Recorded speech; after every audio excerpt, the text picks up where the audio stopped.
Welcome to the Hemlock State Explorer.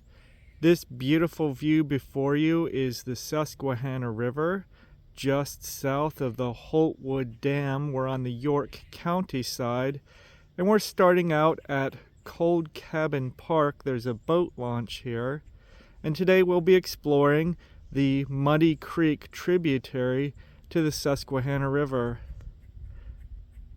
Just take that in for a second. Beautiful.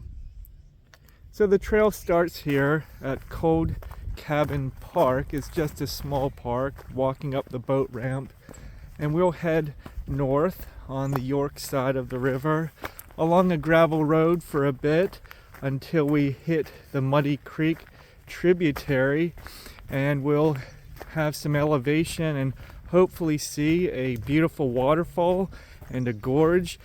As you can probably tell, the ground's a bit wet. We've had some rain over the last couple days, so I'm hoping that the creek will be fully flowing and we'll get some beautiful views and a nice adventure.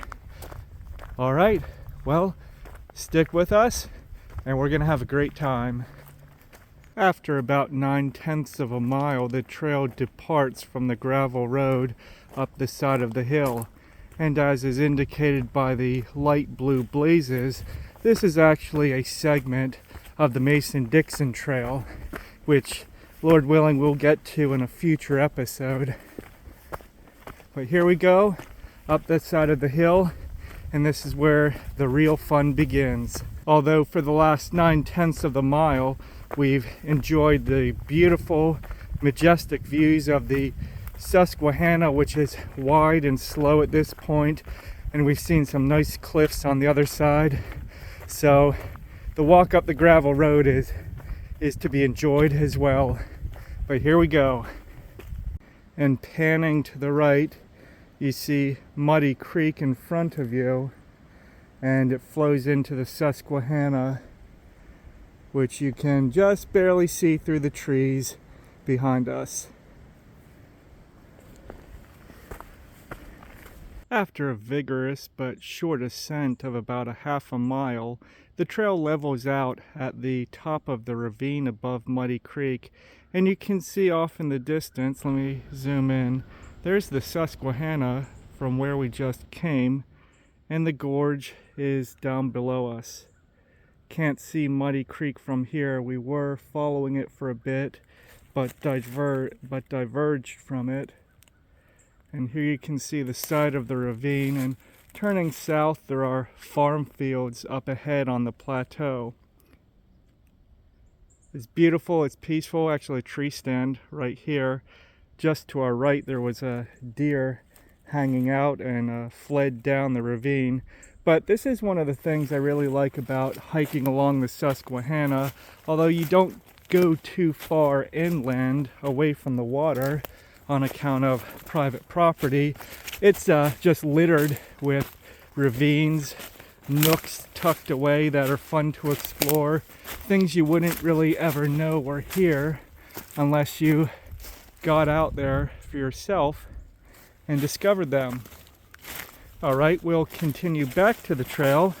We'll skirt the top of the ravine and then see if we can find the waterfall. We just passed through a holly stand, which was very pleasant. Now we're in a hemlock stand, and as you can see, we've traded the rocky ground for humusy ground, and the trail curves left, but I hear up ahead some water flowing. Let's go take a look. This is really beautiful, and I see the shining white bark of the sycamore beyond those rhododendron leaves. There's a ledge here. Looks like another trail down there. Oh my, I wasn't expecting that. There's the waterfall. Okay, it's not very wide, but it is tall. Let's go take a closer look. Carefully navigate the soft ground through the rhododendron.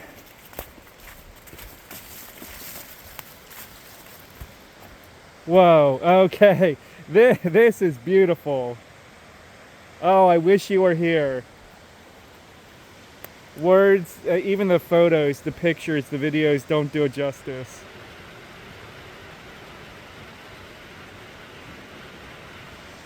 Okay, we have to get closer to that without breaking our necks.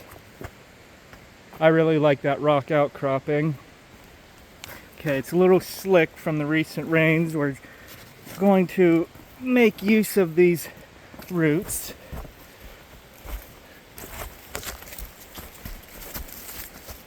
There it is.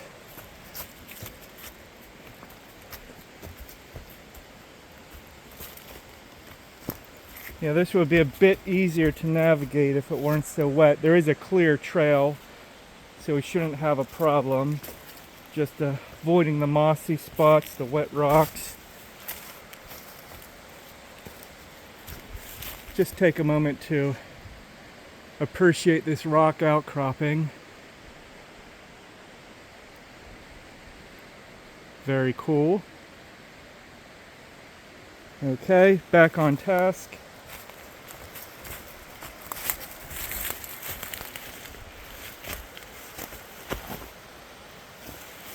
Okay, I think, yeah, and there's the path right there. This will be an easy walk. Let me just leave you for a moment while I get down there, and we'll pick it back up. So here it is, and what can I say? It was worth it. We'll zoom in.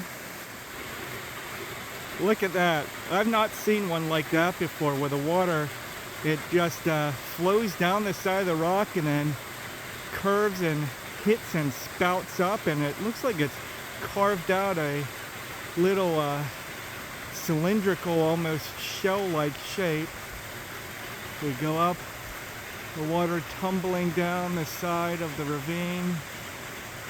Let's go back down here. Wow, this is truly beautiful, so worth it. Zoom out. Let's see if we can get a better view from these rocks over here. So this was completely worth the trip. As you can see, the leaves are wet. And the rocks are wet as well and mossy. They were a bit slippery. And the humusy ground just broke away underneath of us at spots. That's why I had to leave you for a moment. But if you're careful, it is definitely doable. Wow, look at that. Glorious. I like this view much better because we can see the water tumbling down the ravine on the other side. Let's go in for one more close-up. Zoom in a bit more. Look at that.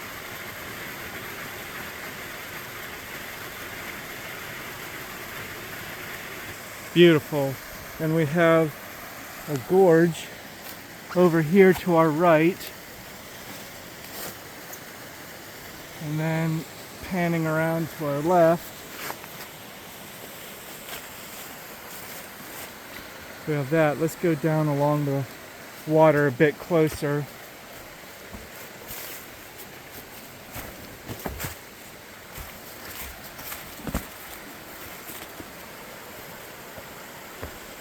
What a peaceful spot. After reveling in that truly beautiful waterfall, it's time to ascend and explore the rest of the trail. I just wanted to give you an appreciation for what we climbed down to get up here. So it's definitely doable. Just watch your step if it's wet like it is now. And as you see right here, someone kindly put in some ropes, so we'll make use of them as we will navigate up this very wet and slippery side of the hill. Okay, much easier now. It's not that difficult, just everything is wet. Beautiful. Well, let's look up. That is beautiful. Love those rocks. Love the sky through the canopy. Glorious. All right, we'll see you back at the top. We're back at the top of the precipice where we descended to the waterfall, which you can see maybe in the background. I just wanted to pan through and give you a view of this beautiful gorge, and really encourage you to get out here if you find yourself in southern York County. There's the waterfall. There's the route we took to get down to it. Muddy Creek and just some beautiful rock outcroppings. All right, let's reconnect with the main trail. Go through this shroud of rhododendron, and here we are back up where the trail curves through this really peaceful hemlock stand. Check that out. All right, well, this has been so much fun so far. Let's see what lies up ahead. As always, we'll provide the map for you at hemlockstateexplorer.com with a full review of this and many other exciting adventures with points of interest so you can make the best of your adventure. Just wanted to show you, wind is picked up now, just wanted to show you the character of the trail immediately after the waterfall is completely changed. It looks like we're on an old road grade, very flat, and Muddy Creek is immediately below us. Looks like some riffles down there. What a beautiful, glorious hike. I love it. I hope you can get out here.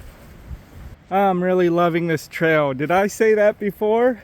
I can hear Muddy Creek below us right now. We're walking on a bed of pine needles with the golden sunlight filtering through the white pine canopy above. I used to call this trail the Christmas Trail because I hiked it a few years ago, although I didn't make it down to the waterfall, but I called it the Christmas Trail on account of the hemlock and pine forest and the holly trees, which were very appropriate. It was kind of an icy, snowy day, and the green of even the moss you see along the side of the trail just reminded me of the greenery of the Christmas season. And we're actually a few days after Christmas right now. Look at this moss up ahead. But I wanted to bring that up because many of us love Christmas, love time off from work perhaps, love the gifts, love especially the time with the family, and time to get out and do these sorts of things. But I just wanted to tell you that Christmas, as good as that stuff is, there's so much more to it, and you're really cheating yourself if that's all you understand about Christmas. And for most of my life, I didn't understand either. So let me just take a brief moment to share with you what is Christmas. Christmas is when we celebrate the birth of Jesus, God becoming a man. Many of you know that story, and I hesitate to use this word story because it can make it sound like it's made up.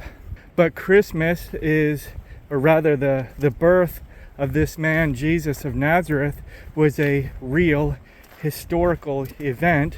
If you read in Luke's account of Christmas, of the birth of Christ, he records in exquisite historical detail people, places, events that have been historically verified. And if you think, in the entire world for the past 2,000 years, who has had more of an influence on culture than this man Jesus of Nazareth?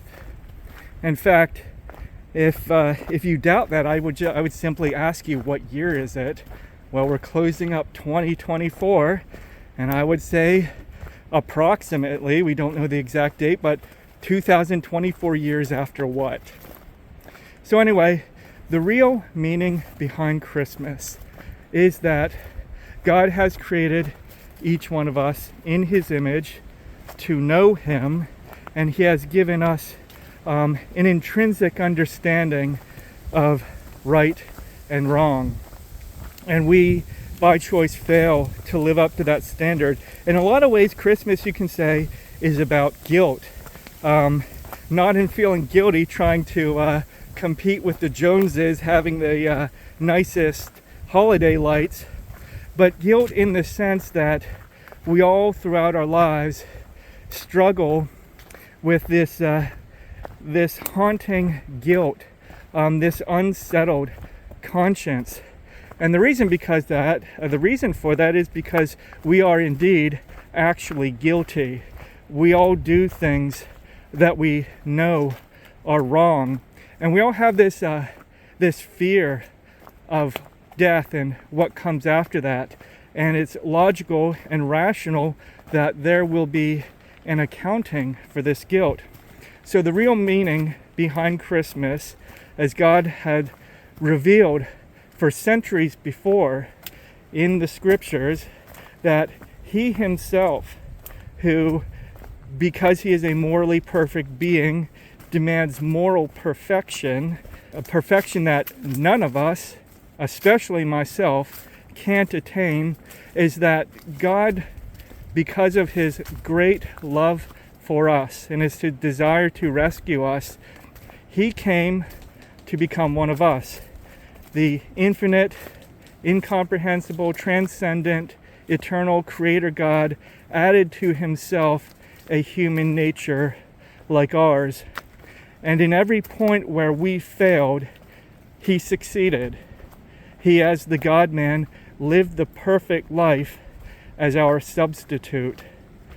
And then he offered himself as a sacrifice to take the judgment for our guilt, our rebellion against God, on himself by allowing himself to be murdered, executed on a cross. And to authenticate that all that he taught and said and did was indeed true, he rose from the dead and now will return to judge. But the good news is, the whole reason why he came was to live the perfect life as a substitute on our behalf and to take the punishment for our sins, our rebellion against God, on himself. And his terms are that anyone who turns from their rebellion, who surrenders and trusts in him as their substitute, he will fully and freely pardon from your guilt, your actual legal guilt against God, and give you a new life. Now, I'm telling you this as a former atheist, and I have indeed found this to be true. And let me just offer you one proof. You might say, and I said this many times, there are many religions in the world, many philosophies. How can you say that this good news of Jesus Christ is the right one? Well, here's one reason why. Because it is the only religion, the only philosophy, it's set apart, unique from all others, in which both justice and mercy is possible. Because if God were merely to overlook the evil that we have done, I mean, think of all the evil that's done in the world. And it's easy to see the evil done in the world, but not so easy to see it in ourselves. But your conscience bears witness. You know it's true. If he were to merely overlook that, well, then he would be an unjust judge. He would be letting guilty criminals off the hook. So, in order for God to maintain his justice, his perfect goodness and righteousness, he can't just overlook these things. He has to do something about them. There has to be justice answered for. That's why God became a man like us, completely fulfilling his own perfect law, and as an innocent substitute took the guilt for us sinners on himself.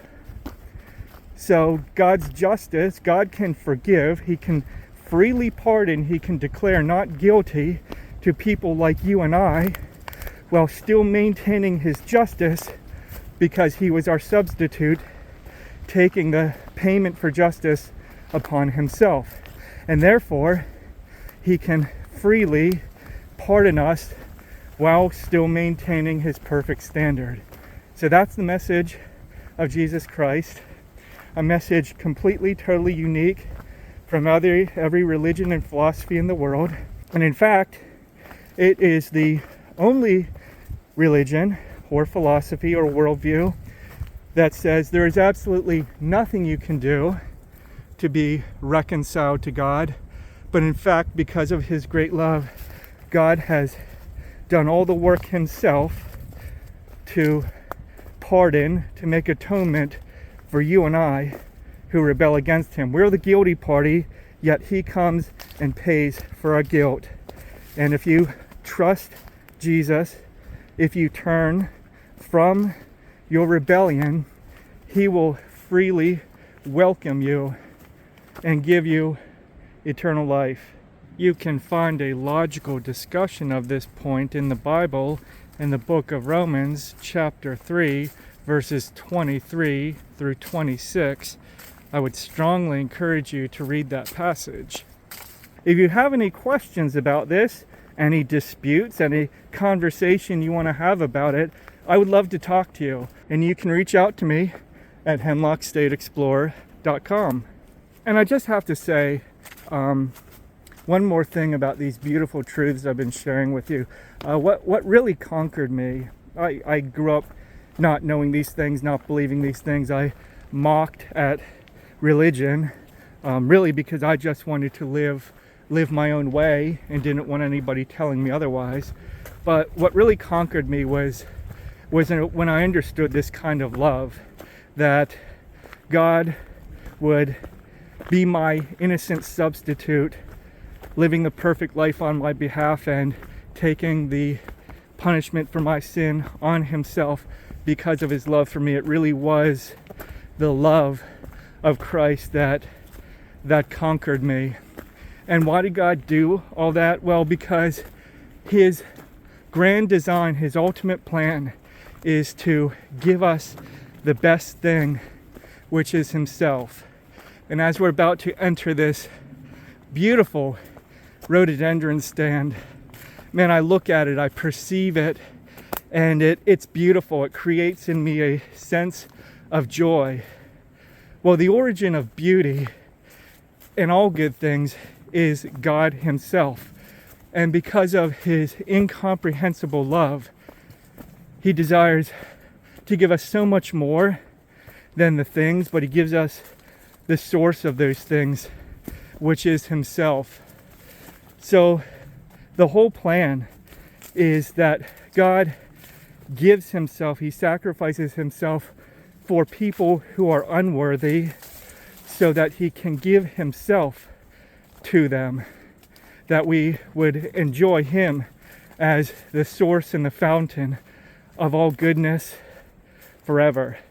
And that is the message of Jesus.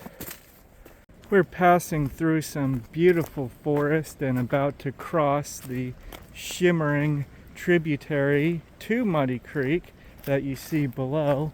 And I just want to show you that there beyond this tributary, I don't know the name of it, there's a hill. The end of the trail actually is right up over that hill on the other side, but the trail is going to turn back on itself significantly and then meet back up with Muddy Creek, and we'll meet up with our turnaround point at Paper Mill Road, which I believe is a popular kayak launch spot, although parking really seemed scarce, but you'll see it when we get there. Look at that shimmering water. What a beautiful late December day.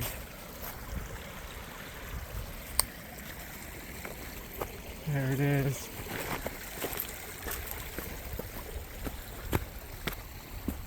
All right, now we're on the other side of this tributary, heading through some beautiful, glorious country back to Muddy Creek.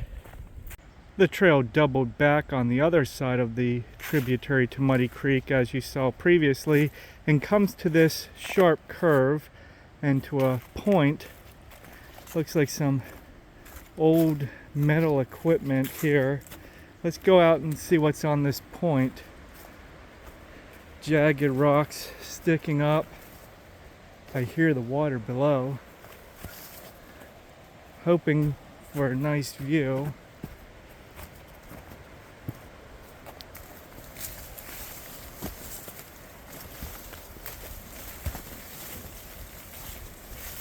I see something ahead.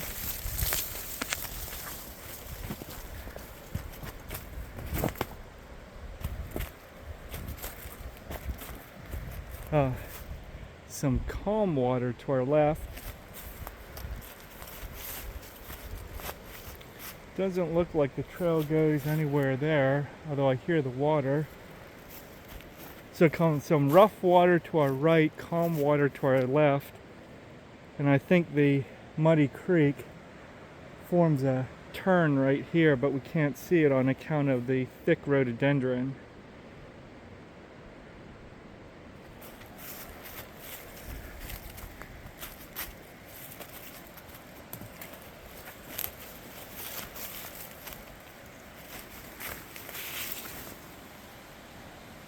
Yeah, I hear the water. I guess that's where the tributary flows into Muddy Creek. Let's go back up here and see if we can get a better view after this curve. We made it to the bottom of Muddy Creek Gorge, and as always, we'll mark the path on the map at hemlockstateexplorer.com. But take this in. This speaks for itself.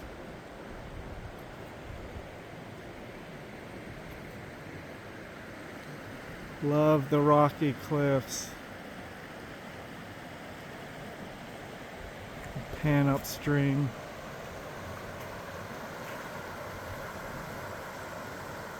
Unfortunately, you can't experience it on the video, but there's an ocean-like breeze flowing through the gorge.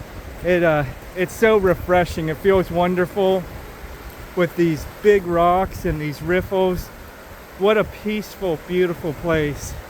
And I'm not sure what that is. It's some sort of riveted metal tube. I don't know. Maybe you guys who know more about the history of the area than I do can put in the comments what this would have been.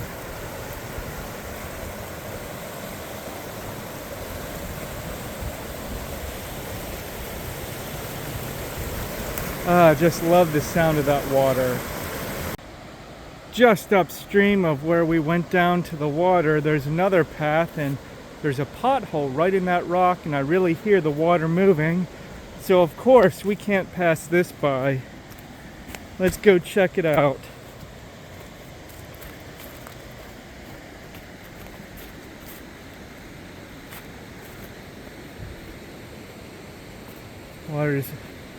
Rock's a bit slippery here. We'll have to be careful. Water moves slowly down that way, and it looks deep enough to swim in. This certainly looks deep enough to swim in. We'll have to come back here in the summertime. Look at those potholes. I love that. Let's go take a closer look at that white water.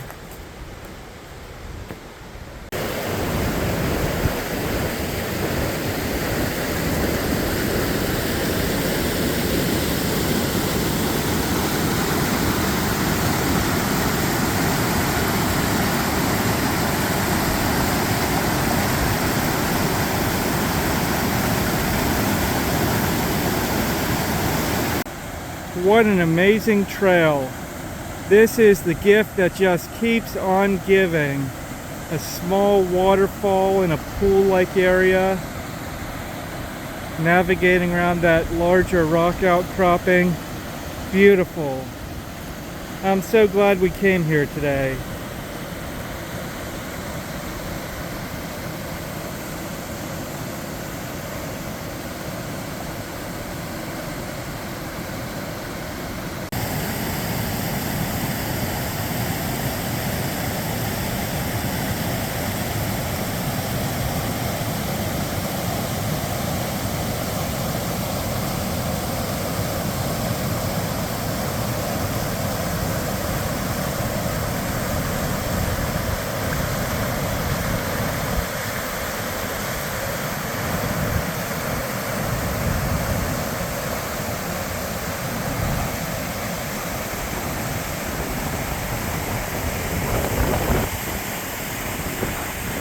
After about 5 miles, we've reached our turnaround point, the bridge at Paper Mill Road, and you can see that Muddy Creek here is a slower and peaceful stream.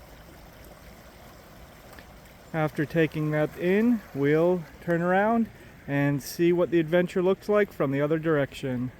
Before we turn around, I wanted to show you the parking situation. So there looks to be a little pull-off to accommodate several cars along Muddy Creek. The rest of the side of the road is pretty narrow, not much of a shoulder, and there are some clear no parking, or rather clear posted signs. So there's a no parking sign, another posted sign. Unfortunately, it's not really clear what that no parking sign refers to. I'm guessing it's those spots there, but the no parking sign's down here. There's nothing up there. So that'll require some more investigation to find out whether or not you can park here without getting towed. And here we are back where we started at Cold Cabin Park on the lower Susquehanna. What a pleasant, what an exciting adventure that was. In total about 10 miles, and there was some elevation as we went up and down the ravines, and we saw some excellent waterfalls and had a great time. Thanks for joining us.